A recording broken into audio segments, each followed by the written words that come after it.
Great. Introductions aside, today we're going to be sharing with you our poster entitled Predicting Listeners' Empathic Accuracy from the Emotional Valence of Self-Disclosure. So when we started this project, of course, we had a research question, which is, do listeners empathize more with disclosures based on the emotional valence of the disclosure? And to understand this question, it's important first to understand two important definitions. The first is self-disclosure. What is it? It is the process of communication by which one individual reveals information about themselves to another. Self-disclosure is a really important way that people connect. However, when we have a lack of listener understanding, this can weaken social connection and subsequently promote loneliness, which can become a physical detriment to the body. And then the second definition that is very important is empathic accuracy, which is how precisely an individual infers the feelings of another. And this was how we'll be measuring understanding in this study. So current research on self-disclosure has focused on a listener's ability to make disclosures feel understood, but so far little is known about how disclosures can help listeners understand them better. And so that brings us back to our research question: will listeners empathize more with disclosures based on the emotional valence of the disclosure?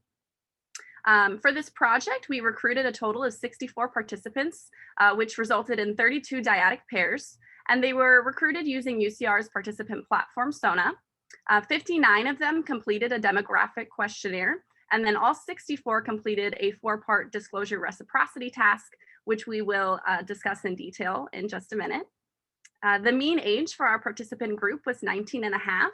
And an ethnicity breakdown shows that our participants self-reported themselves as being 42% Asian, 29% Hispanic, 20% reported as other, 5% white or Caucasian, 2% Pacific Islander, and 2% African American.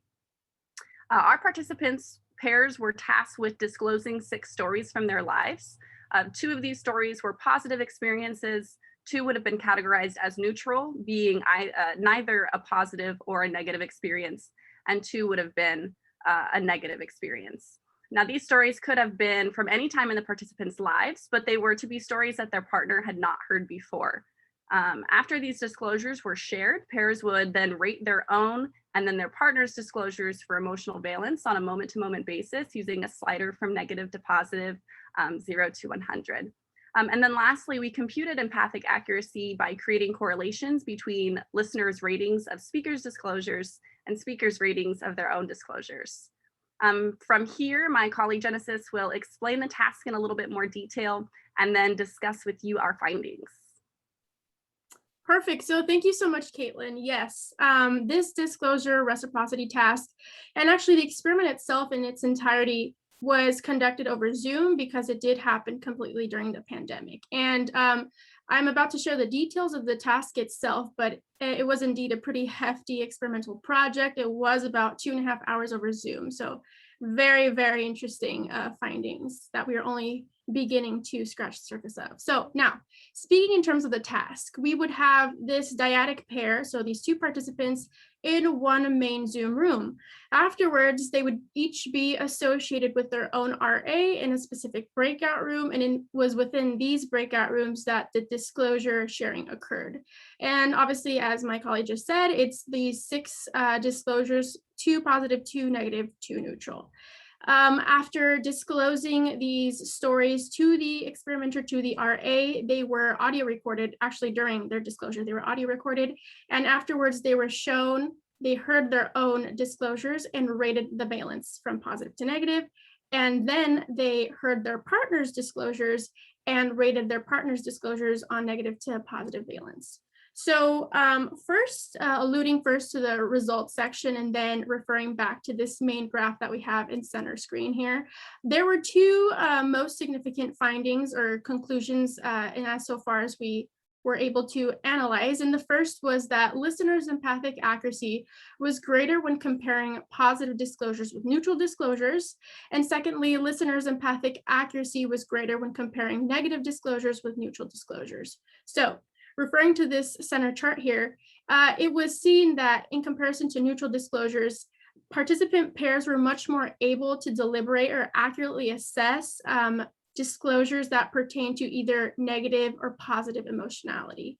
So this means that people were, as I said, able to empathically or accurately empathize with one another or understand the sort of behavioral context or environment of the disclosure when they pertain to the positive and to the negative emotions or content.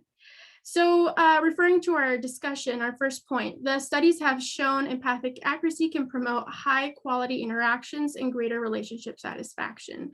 So we want to investigate, among other things, how is it that empathic accuracy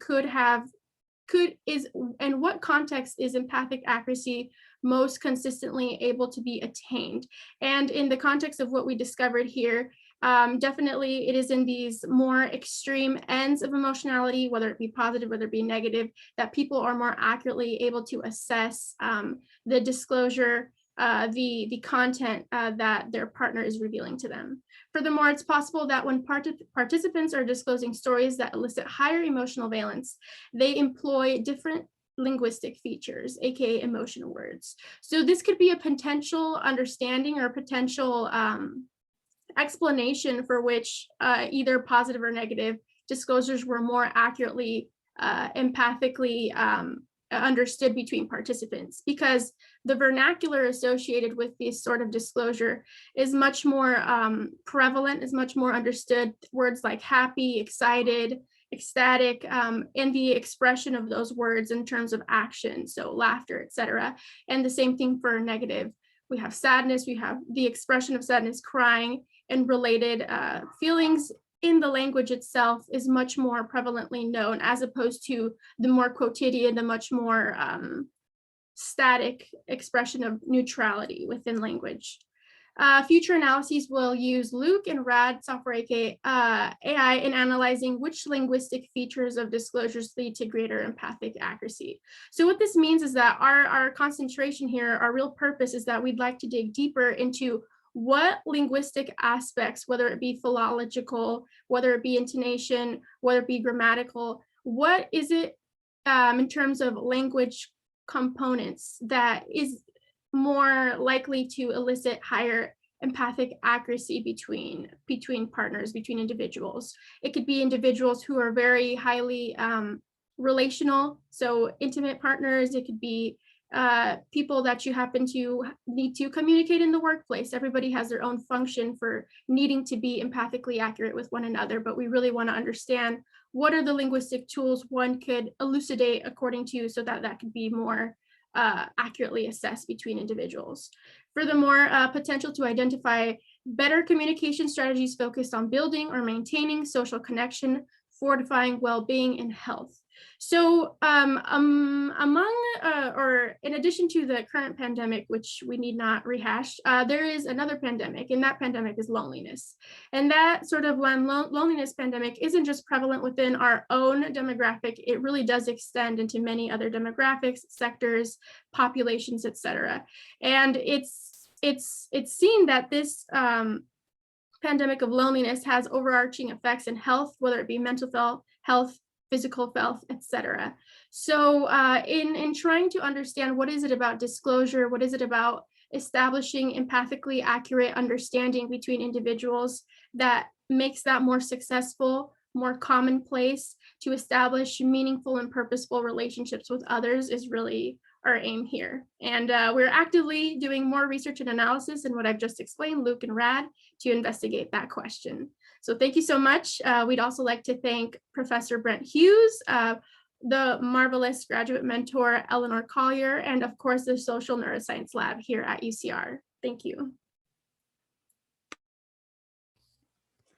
All right, thank you very much. You can stop the recording now, Genesis. I think you're in charge, right?